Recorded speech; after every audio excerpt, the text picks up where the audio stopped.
तो दोस्तों, आज जो मैं आपको कहानी बताने जा रहा हूँ वो मेरे दादाजी के साथ हुआ था कि मेरे दादाजी के साथ उनके घर पहुँची चुड़ैल।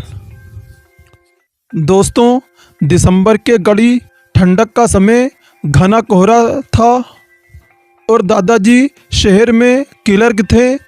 दिन सारे गुजर रहे थे और उस दिन सारे लोग जल्दी कार्यालय का सारा काम खत्म करके घर की तरफ निकल रहे थे। दादाजी उस समय के बड़े अधिकारियों में से थे। रोज़ की तरह ही उस दिन काम खत्म होने के बाद घर के लिए अपनी गाड़ी से रवाना होने लगे। रास्ते में उन्हें हाट से कुछ सामान भी लेना था, तो वो अपने साथियों से अलग हो गए। दादाजी को घर की कुछ ज़रूरत के सामान लिया और गाड़ी आगे बढ़ा दी। आगे जाने पर उन्हें कुछ मछली बाज़ार दिखा और वो मछली खरीदने के लिए रुक गए। ताज़ी मछलियां लेने और देखने में टाइम ज़्यादा ही गुजर गया उसकी। और दादाजी की जब नज़र अपनी घड़ी पर नज़र पड़ी तो उन्हें आभास हुआ कि यार, आज तो घर जाने में बहुत देर हो जाएगी यार। फिर दोस्तों, ये सब लेकर दादाजी घर पहुंचने में काफ़ी समय लग रहा था।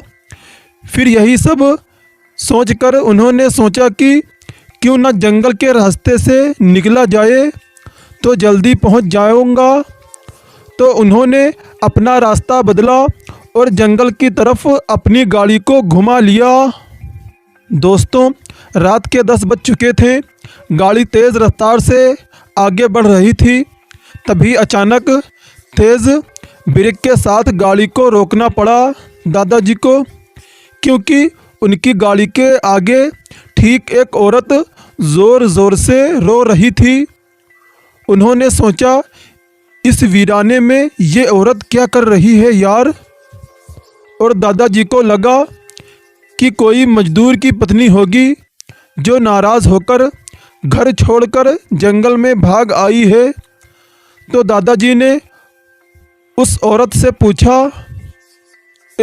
औरत, यहाँ जंगल में तुम क्या कर रही हो?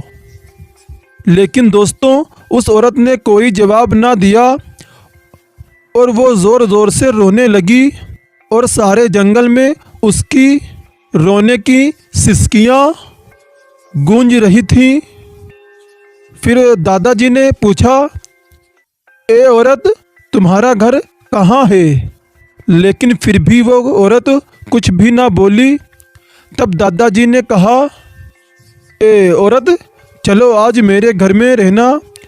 तुम सुबह अपने घर चली जाना। ये जंगल बहुत सारे जंगली जानवरों से भरा हुआ है।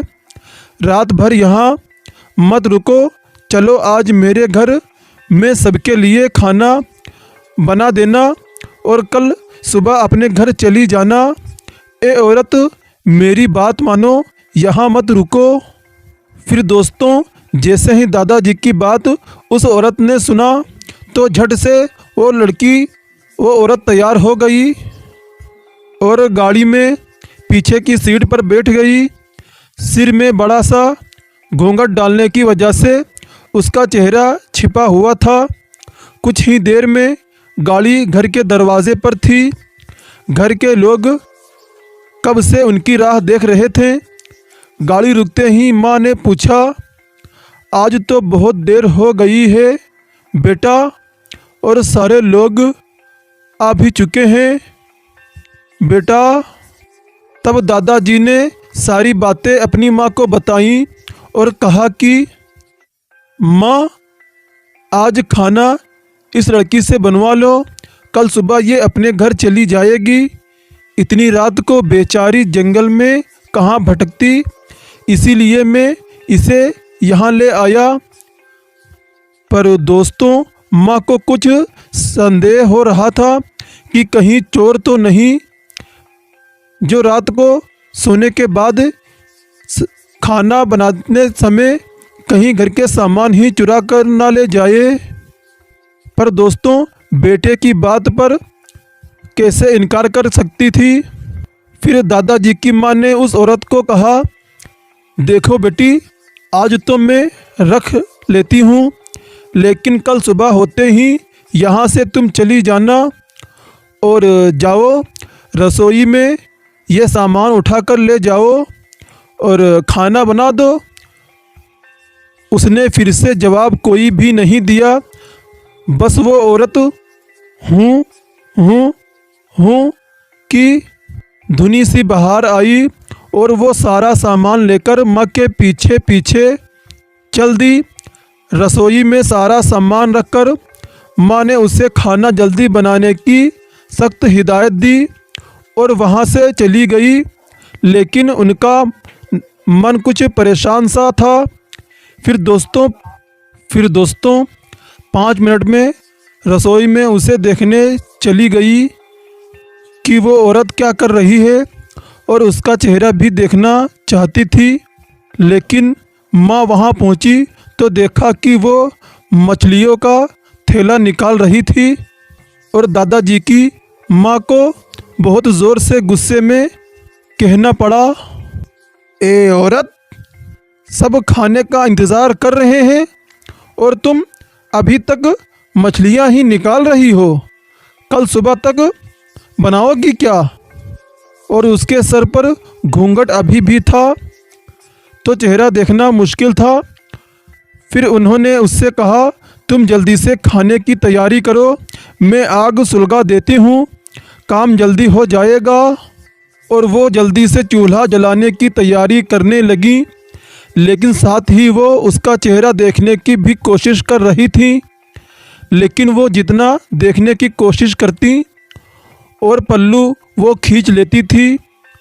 अंत में हार के कारण बोली, ए औरत, देखो मैंने आग सुलगा दी है, अब आगे सारा काम कर लो, जल्दी से खाना तैयार कर लो और कुछ ज़रूरत हो तो मुझे बुला लेना। वो औरत फिर कुछ नहीं बोली और अब माँ जी को लगा कि यहाँ से जाने में ही ठीक है, वरना मेरा भी समय खराब होगा और हो सकता है अनजान लोगों से डर ही रही हो। ये सब सोचकर माँ जी ने उससे कहा कि मैं आ रही हूँ, जल्दी से खाना बनाकर रखना। और माँ जी वहाँ से निकल गईं। मन अभी तक परेशान ही था, कभी अपने कमरे में, कभी बच्चों के कमरे में, कभी बाहर सबको देख रही थी, कहीं कुछ अनहोनी ना हो जाए। फिर 1 मिनट भी आराम से नहीं बैठ पाई। अभी 5 मिनट ही हुए थे, पर उनके लिए वो घड़ी पहाड़ जैसी हो रही थी, समय बीत ही नहीं रहा था। फिर दोस्तों 8 मिनट बड़ी मुश्किल से गुजरे और वो तुरंत ही कुछ सोचकर रसोई की तरफ दौड़ी और वहाँ पहुँचकर माँ जी ने जैसे ही रसोई घर का नज़ारा देखा, माँ जी की आंखें फटी की फटी ही रह गईं, क्योंकि उनके पैर बिल्कुल ही जम गए और माँ जी से न आगे जाया जा रहा था न ही पीछे जाया जा रहा था, क्योंकि माँ जी की धड़कनें एकदम से रुक ही गई थी। वो औरत रसोई में बैठकर सारी कच्ची मछलियाँ खा रही थी। सारे रसोई में मछलियाँ और खून बिखरा पड़ा था। उसके सिर से घूंघट भी उतरा पड़ा था और इतना खौफनाक चेहरा आज तक उन्होंने नहीं देखा था। बाल नाखून सब बड़े हुए थे। मछलियाँ खाने में मगन होने की वजह से उसे कुछ ध्यान भी नहीं था और वो औरत खुशी से कभी आवाज़ें भी निकाल रही थी।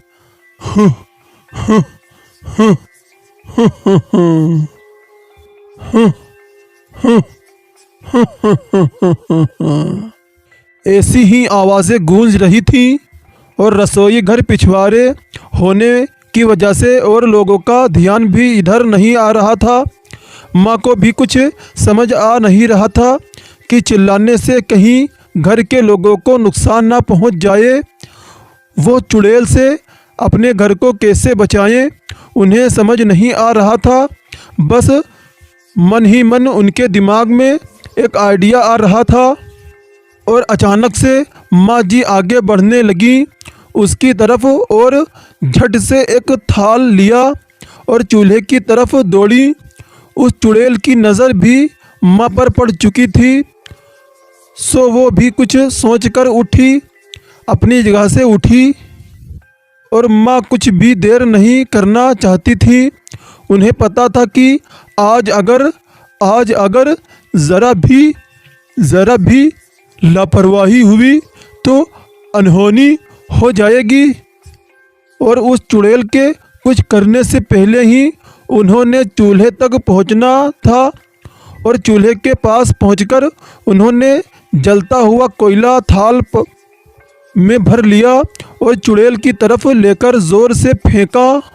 फिर दोस्तों, आग की जलन से वो चुड़ैल अजीब सी डरावनी आवाज़ें निकालने लगी।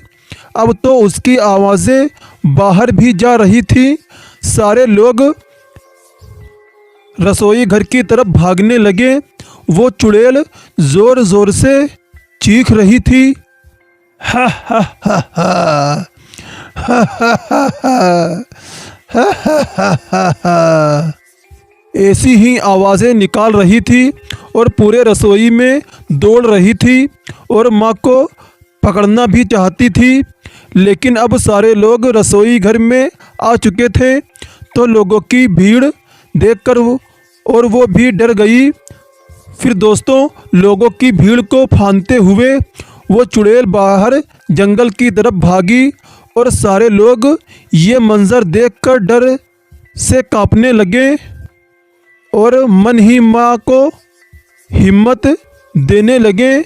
और फिर सब लोगों ने माँ की बहुत ही हिम्मत की दाद दी और फिर वो चुड़ैल दोबारा उस घर में नहीं आई। दोस्तों, कहानी कैसी लगी प्लीज़ कमेंट करके ज़रूर बताएं।